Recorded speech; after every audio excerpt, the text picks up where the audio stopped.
신명기 강의 21번째 시간입니다. 신명기 4장 25절로 31절까지 같이 읽겠습니다.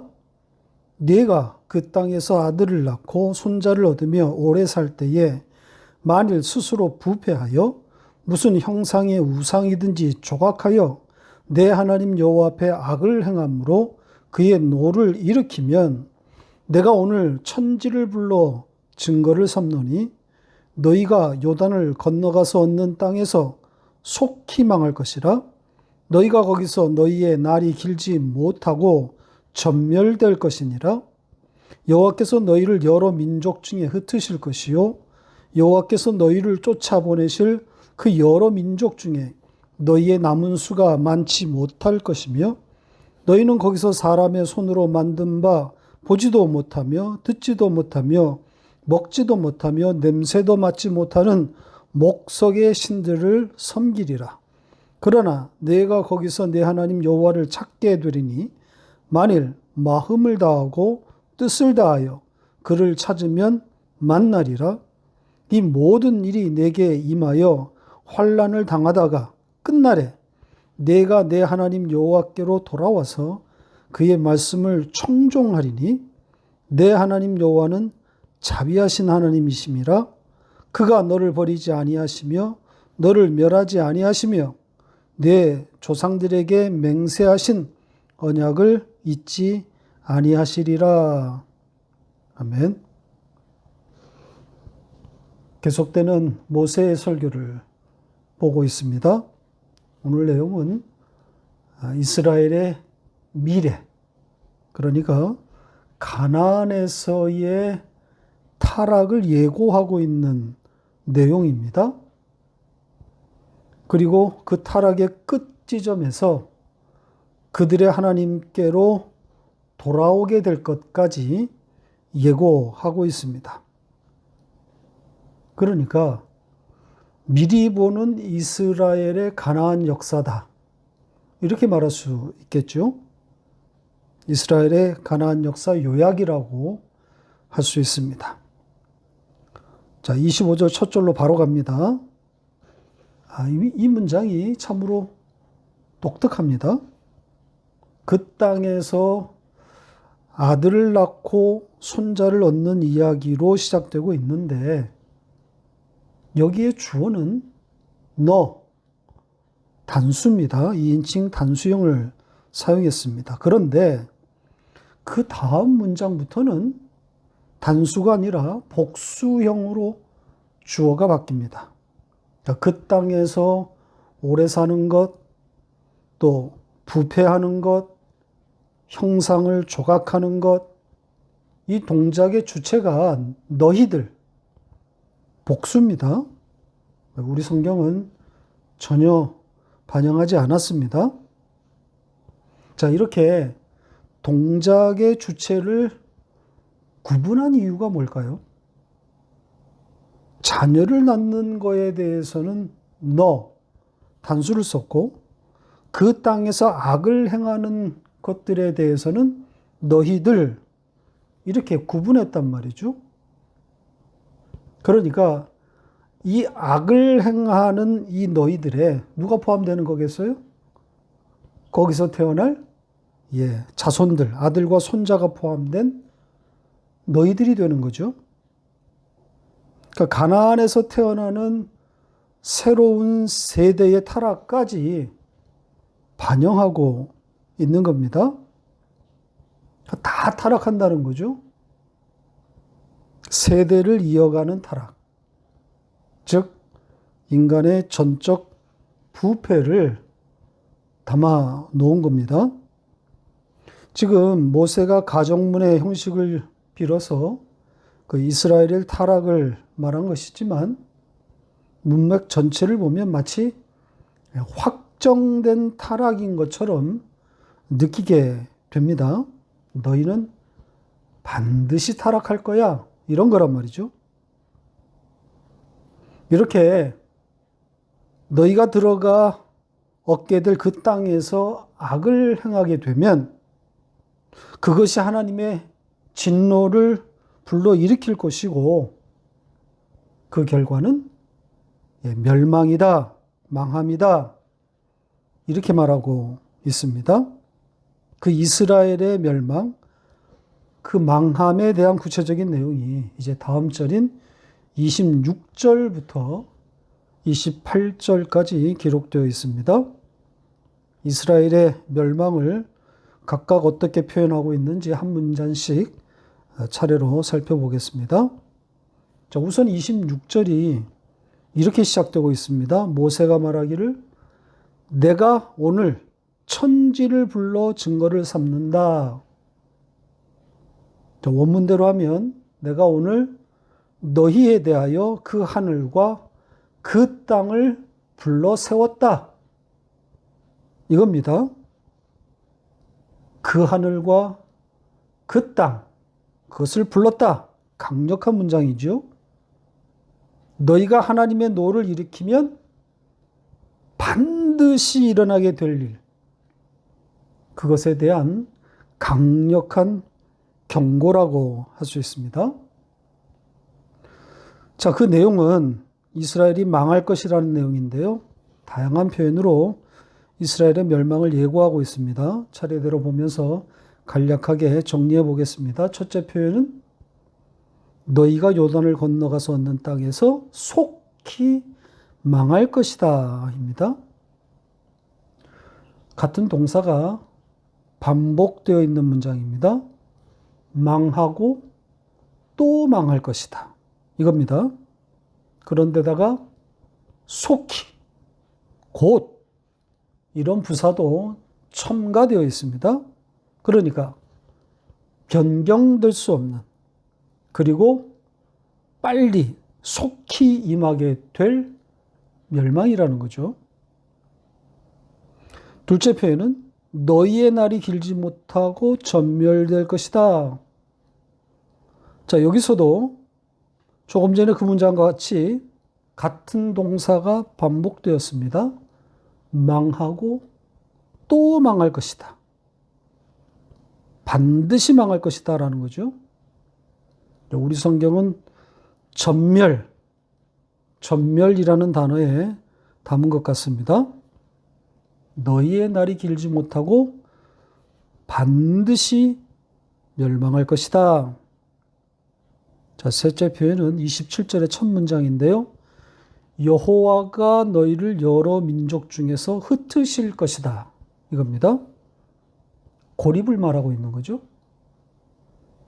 그러니까 흩어서 번식한다는 그런 의미가 아니라 고립, 폐쇄의 의미인 겁니다.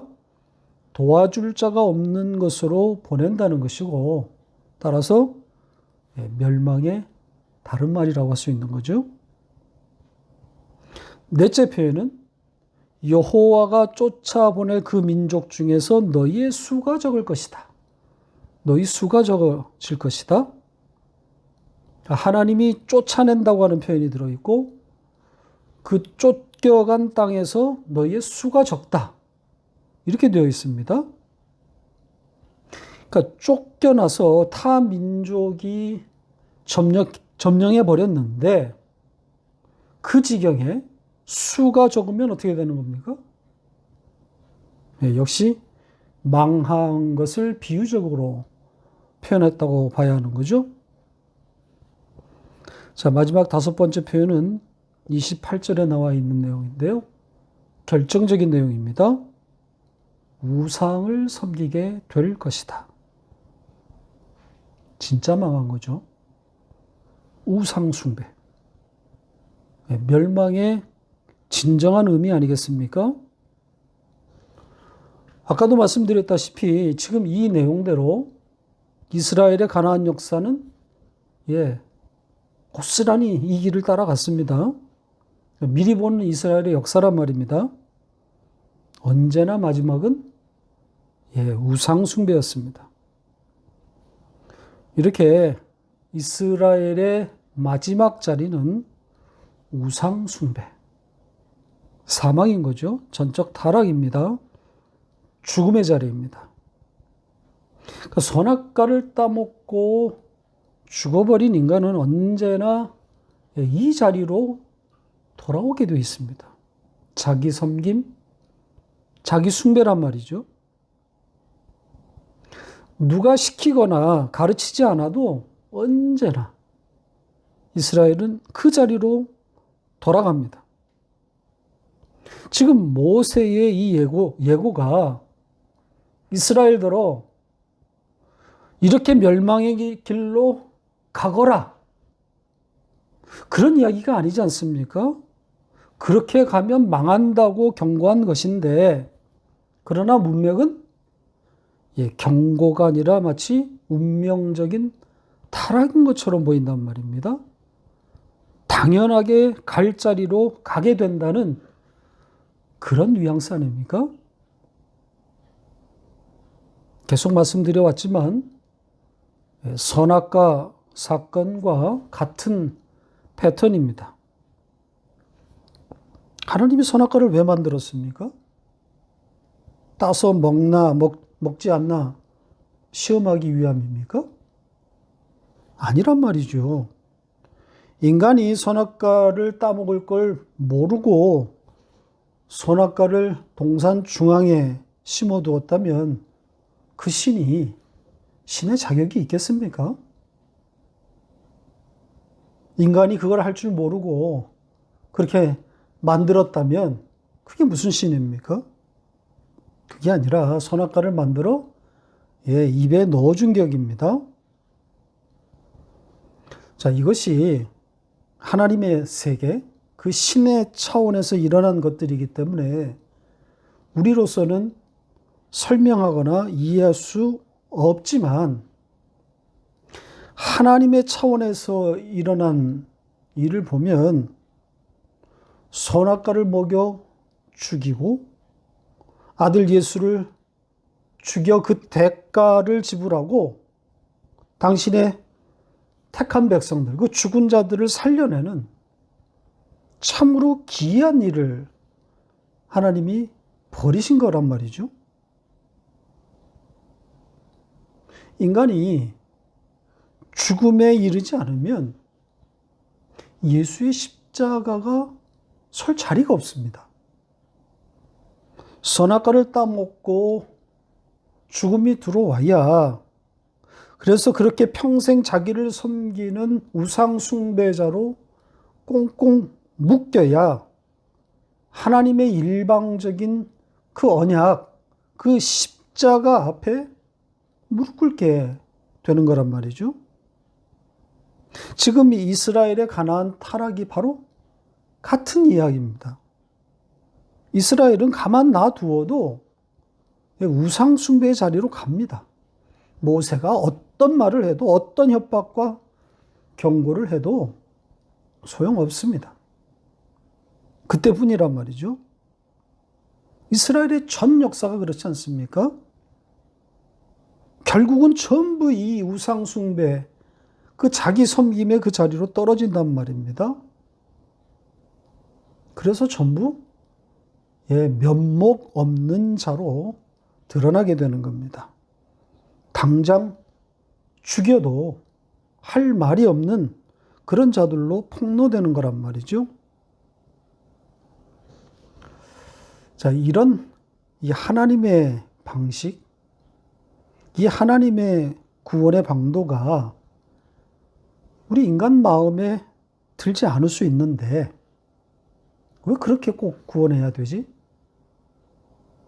그러나 그건 피조물인 인간이 따질 수 있는 주제가 아닙니다. 전지전능의 절대자 조물주가 이 방식으로 인간을 구원하고 그것을 가르치겠다고 하는데 인간이 그것에 대해서 할 말이 있습니까? 이해되지 않으니 우리는 그것을 거부하겠다. 인간이 하나님에 대하여 할 수 있는 말입니까? 오늘날의 신학이 다 여기로 기울어져 있는 거란 말이죠. 이성으로 납득되고 설명되는 하나님이어야 한다. 이렇게 주장하고 있지 않습니까? 이런 바보천치 같은 말이 어디 있습니까? 이성으로 납득되고 설명되는 신이 신입니까? 그런 거라면 나와 동급, 내 레벨에 있다는 것 아닙니까? 그게 무슨 신입니까? 요즘 사람들이 빌드업이라는 말을 자주 사용합니다. 뭐 스포츠, 정치, 연애 등등 가리지 않고 이 빌드업이라는 말을 많이 사용하고 있는 것 같습니다. 그러니까 궁극적으로 도달하려고 하는 어떤 목표 혹은 어떤 가치, 여기에 도달하기 위한 사전 정지 작업, 뭐 이런 의미인 거죠. 예를 들면 축구 경기에서의 그 궁극적인 목표는 골을 넣는 겁니다. 그 골을 넣기 위한 시작점이 이제 골키퍼인데, 골키퍼가 롱볼로 뻥 차서 상대방 골대를 향해 볼을 차 넣어주면 그걸 공격수나 자기 선수들이 잡아서 골을 넣을 확률이 현저히 떨어집니다. 이게 옛날 축구죠. 그러나 현대 축구에서는 이런 롱볼 축구를 탈피하고 짧은 패스 위주로 상대방에게 볼을 빼앗기지 않고 적진으로 올라가서 골 찬스를 만들어가는 그런 추세입니다. 이런 축구를 우리가 빌드업 축구 뭐 이렇게 부르지 않습니까? 오늘 본문이 지금 우리가 앞에서 살펴본 이런 내용들이 바로 뒤에 이야기를 하기 위한 빌드업이다. 이렇게 말할 수 있을 겁니다. 지금까지 살펴본 이스라엘의 그 가나안 타락 이야기가 빌드업이라는 거죠. 무엇을 위한 빌드업이겠습니까? 다 죽게 된 이스라엘. 그런데 그 자리에 하나님이 찾아오시기 위한 빌드업인 거죠. 약속, 즉 언약을 붙들게 하기 위한 빌드업이다. 이렇게 말할 수 있습니다. 죽게 만들어서 하나님이 일방적으로 베푸시는 은혜에 기대게 하는 거란 말입니다. 면목 없이 만드는 거죠. 자, 지금부터 그 이야기를 해보겠습니다. 29절부터 볼까요? 첫 문장이 뭐라고 되어 있습니까? 그러나 내가 거기서 내 하나님 여호와를 찾게 될 것이다. 거기서, 거기 죽게 된 자리, 바로 우상 숭배의 그 죽음의 자리에서 하나님을 찾게 될 것이다. 해석을 조금 가하면 네가 죽어야 하나님을 찾게 될 거야. 이런 의미입니다. 그러니까 자기에게 어떤 기대나 소망이 없다는 것을 봐야 하나님 앞에 나올 수 있다는 뜻 아니겠습니까? 팔팔하게 살아있는 한 인간은 그 누구도 하나님을 찾지 않습니다. 아니, 못합니다. 거기 그 죽음의 자리에 이르러야 하나님을 찾게 된단 말이죠. 자기가 망하게 되었다는 것이 보이는 그 죽음의 자리에 떨어졌을 때야 비로소 하나님을 찾게 되는 거란 말이죠. 이스라엘의 역사가 그렇고 또 우리의 실존 경험이 그렇지 않습니까? 태평시대에 이스라엘이 하나님을 찾은 적이 없어요. 하나님이 아브라함을 언제 찾아오셨는지 한번 추적해 보시기 바랍니다. 한결같이 우상 숭배의 자리, 그 죽음의 자리에 하나님이 찾아오시고 아브라함은 그 하나님을 보게 된단 말입니다. 하나님이 방문하시는 거죠. 자, 이런 문맥에서, 이런 성경의 흐름 속에서 이 다음 문장을 읽어야 합니다. 이 다음 문장이 네가 만일 마음을 다하고 뜻을 다하여 그를 찾으면 만나리라. 이런 내용입니다. 시중에서 아주 많이 인용되는 문장이고 따라서 오해가 많은 문장입니다. 찾고 찾으면 만나게 될 것이다. 구하라, 주실 것이다. 찾으라, 찾게 될 것이다. 두드려라, 열리게 될 것이다. 다 비슷한 내용들입니다. 그러니까 인간의 그 하나님을 향한 열심의 정도에 따라 그만큼 얻게 된다. 이렇게 오해될 만한 내용들입니다. 이런 내용에 기초해서 떼쓰고 부르짖는 기도가 오는 것 아닙니까? 이 말씀들이 떼쓰면 하나님도 어쩔 수 없이 설득된다는 그런 뜻이겠어요? 치성을 드리며 하늘이 감동한다는 그런 이야기겠느냐고요.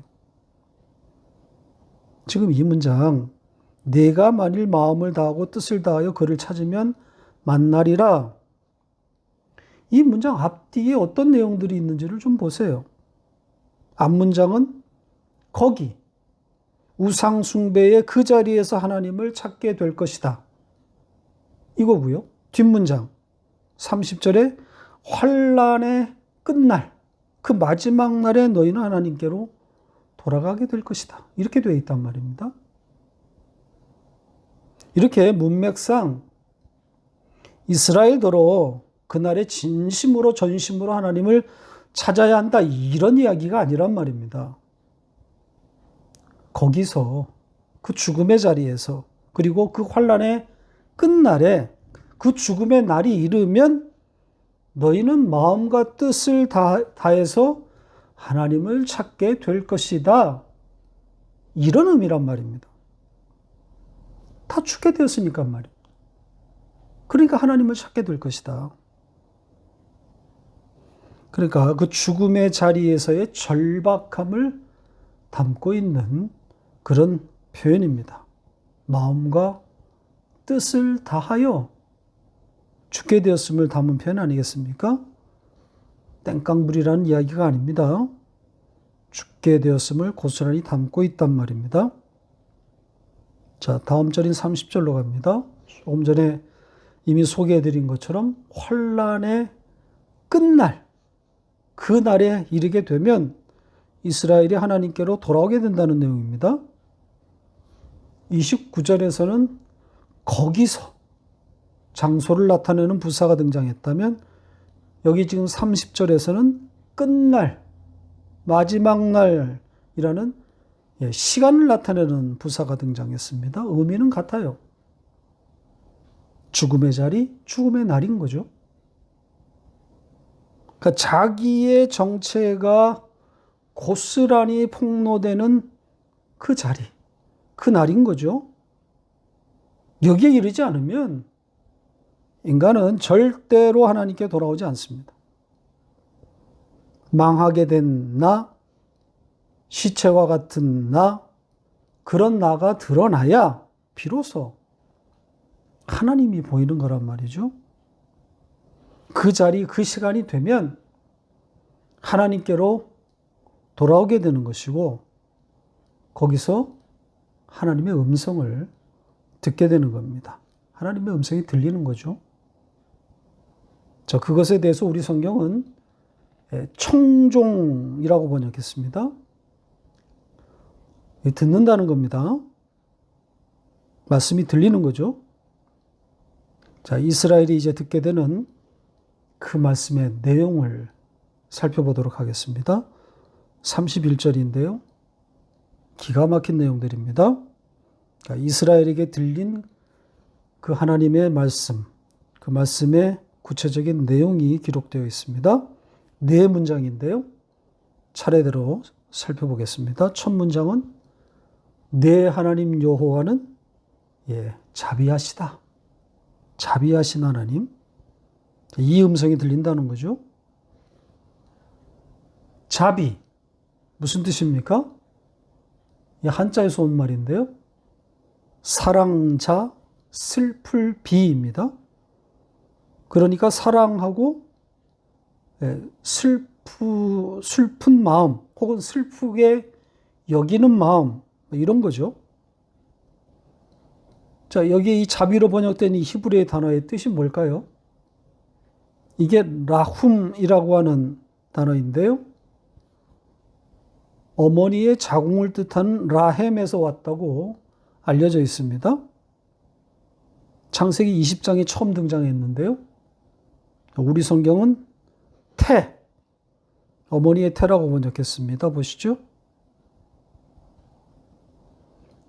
그러니까 하나님은 어머니의 자궁과 같은 분, 이런 거죠.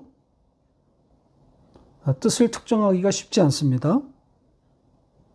문맥을 보고 그 뜻을 찾아가는 것이 옳은 방법일 것 같습니다. 어머니의 자궁, 어머니의 태, 여러 가지로 해석할 수 있지 않겠습니까? 자, 그런 면에서 이 문장 뒤에 이어지는 세 문장이 이 자비의 구체적인 뜻을 담고 있는 것이 아닐까, 그렇게 생각합니다. 자, 그럼 이어진 세 문장을 보도록 하죠. 첫째 이어진 문장은 그가 너를 버리지 아니하신다. 이렇게 되어 있습니다. 자비하신 하나님은 너를 버리지 않는다.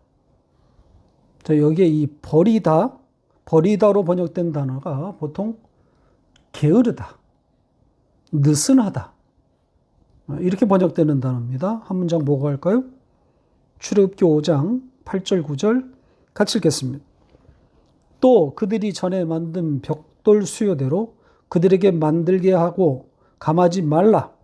그들이 게으름으로 소리질러 이르기를 우리가 가서 우리 하나님께 제사를 드리자 하나니 그 사람들의 노동을 무겁게 함으로 수고롭게 하여 그들로 거짓말을 듣지 않게 하라. 이 출애굽 바로 직전에 애굽에 있는 이스라엘 백성들에게 일어난 일, 그 중에 한 내용이죠. 보시는 것처럼 여기서는 게으르다, 이렇게 번역됐습니다. 그러니까 하나님은 너를 버리지 아니하신다. 이 말은 하나님은 게으르지 않다, 열심히 일하신다, 이런 의미가 되는 거죠. 하나님의 열심을 담은 겁니다. 하나님의 그 백성을 향한 하나님의 일하심, 하나님의 열심인 거죠. 두 번째 문장, 그가 너희를 멸하지 아니하신다, 이렇게 되어 있습니다. 이 문장, 하나님의 그 자비하심, 그 인자하심이 잘 담겨 있습니다. 하나님은 너희를 멸하지 아니하신다. 여기 이 멸하다, 이 단어가 열쇠입니다. 왜냐하면 이 단어가 이미 앞에 사용되었단 말이죠. 어디겠습니까? 다시 보세요.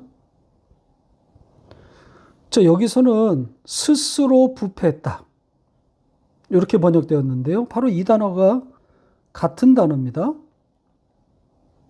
그러니까 스스로를 무너뜨렸다, 스스로를 파괴했다, 이런 의미인 거죠. 이 문장과 연결해서 보면 이런 말이 되는 거죠. 너희는 스스로를 파괴해버렸지만 그런 너를 하나님은 파괴하지 않을 것이다, 이렇게 되는 겁니다. 망가진 너를 하나님은 다시 망가뜨리지 않는다, 이런 이야기가 되는 겁니다.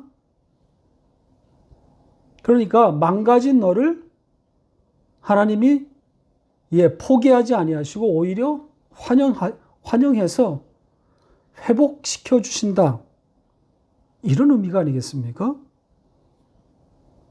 자, 이런 그림이 잘 드러나 있는 누가복음의 비유가 있지 않습니까? 누가복음 15장에 탕자의 비유, 탕자의 비유라고 알려져 있는 그 큰아들의 이야기, 그 망가진 작은 아들, 그 돌아온 그를 아버지가 조건 없이 받아들이고 원래의 자리로 회복시켜주는 그 아버지의 모습이 잘 담겨 있지 않습니까? 하나님의 자비, 은혜를 잘 담고 있는 비유입니다. 이렇게 하나님은 망가진 너, 부패한 너, 그런 너를 다시 망가뜨리지 않는다. 포기하지 않는다. 회복시키신다. 이런 의미인 거죠. 자, 이제 마지막 문장을 보고 마치겠습니다. 그는 내 조상들에게 맹세하신 언약을 잊지 아니하실 것이다. 이렇게 되어 있습니다. 조상들에게 맹세하신 언약. 자, 문법상 언약이 아니라 언약들 이래야 맞지 않습니까? 조상들에게 하나님이 맹세하신 언약, 여러 언약들 이게 맞습니다. 그런데 단수형을 썼습니다. 하나의 언약이라는 거잖아요. 여러 조상들에게 맹세하신 하나의 언약 이런 말입니다. 자, 그 이야기를 좀 하려고 합니다. 언약에 대해서 여러 번 말씀드린 바 있는데요. 언약에 대한 이해가 얼마나 중요한지 누차 강조해 왔습니다. 언약을 알면 성경이 보인다. 언약, 성경 해석의 열쇠, 언약으로 읽는 성경, 제가 잘 사용하는 표현들입니다. 자, 언약에 대해서 좀 다시 한번 정리하고 가겠습니다. 여기에 이 조상들에게 맹세하신 이 언약들을 시간 순서대로 좀 열거해 보면 아담 언약, 또 무지개 언약이라고 불리는 노아 언약, 또 아브라함과의 언약, 또 이삭, 야곱, 그리고 시내산 언약이라고 불리는 모세 언약. 자, 이런 것들을 우리가 말할 수 있겠죠. 그리고 이제 이후에 등장하는 다윗의 언약, 또 예레미야와 에스겔서에 나오는 새 언약, 이런 언약들이 있습니다. 전부 역사라고 하는 시간 가운데 등장한 언약들입니다. 그러니까 이런 여러 언약들이 이 역사 가운데 등장했는데 그 언약들이 하나라는 거잖아요. 하나의 언약이다. 그러니까 그 언약들이 지향하고 있는 바, 그것이 어떤 그 하나의 언약을 향해 있다는 것 아니겠습니까? 그 언약에 수렴된다는 거죠. 자, 우리는 그 하나의 언약, 모든 언약들을 수렴하는 그 하나의 언약, 그 언약을 우리는 뭐라고 부릅니까? 창세전 언약이라고 우리는 부릅니다. 자, 그 이야기를 좀 하고 정리하죠. 그 유명한 요한계시록 13장 8절로 갑니다. 같이 읽겠습니다. 죽임을 당한 어린 양의 생명책에 창세 이후로 이름이 기록되지 못하고 이 땅에 사는 자들은 다 그 짐승에게 경배하리라. 제가 여러 번 소개해드린 말씀입니다. 이 창세 이후로, 창세 전, 그런데 이 창세 이후로의 위치가 잘못된 최악의 오역 중에 하나라고 제가 언급했던 구절입니다. 이 창세 이후로가 뭘 꾸며야 맞습니까? 죽임당한 어린 양, 그 일이 일어난 그 시간을 말하고 있는 거 아닙니까? 그러니까 예수 어린 양의 죽음이 인간과 만물이 생성되기 전인 묵시 가운데 창세전에 일어났다는 거잖아요. 하나님이 그때 자기의 아들을 죽였다는 겁니다. 자, 이게 바로 모든 언약들의 기초가 되는 원형으로서의 언약입니다. 그러니까 창세전 어린 양 예수의 죽음으로 인해 하나님의 택한 백성들이 이미 구원받았다는 이 성경의 이 독특한 구원 방식을 담고 있는 것, 이것이 바로 창세전 언약, 예수 어린 양의 언약입니다. 십자가란 말입니다. 지금 이스라엘의 조상들에게 맹세하신, 하나님의 맹세하신 언약들, 이것이 바로 이 창세전 어린 양의 언약, 그것을 향해 있는 거란 말입니다. 그래서 하나의 언약입니다. 단 하나의 언약인 거죠. 아담 언약, 노아의 언약, 아브라함, 이삭, 야곱의 언약들, 모세, 시내산 언약, 다윗, 예레미야, 에스겔로 이어지는 이 언약들이 공이 이 예수 어린 양의 그 창세전 언약, 그 하나의 언약으로 수렴되고 있는 거란 말이죠. 그러니까 십자가로 모든 언약들이 읽혀져야 하는 겁니다. 전부 십자가를 향해 있는 거란 말이죠. 전부 예수 이야기를, 예수 십자가로 말미암은 구원을 말하고 있는 겁니다. 구원의 다른 방도는 없어요. 아담도 예수 믿고 구원을 받는 것이고, 아브라함도, 모세도, 다윗도, 그리고 우리도 십자가로 말미암아 그 창세전 언약에 의해서 구원을 받은 거란 말입니다. 언약은 이렇게 하나로 향하게 되어 있는 겁니다. 어린 양 예수의 그 언약 밖에는 없습니다.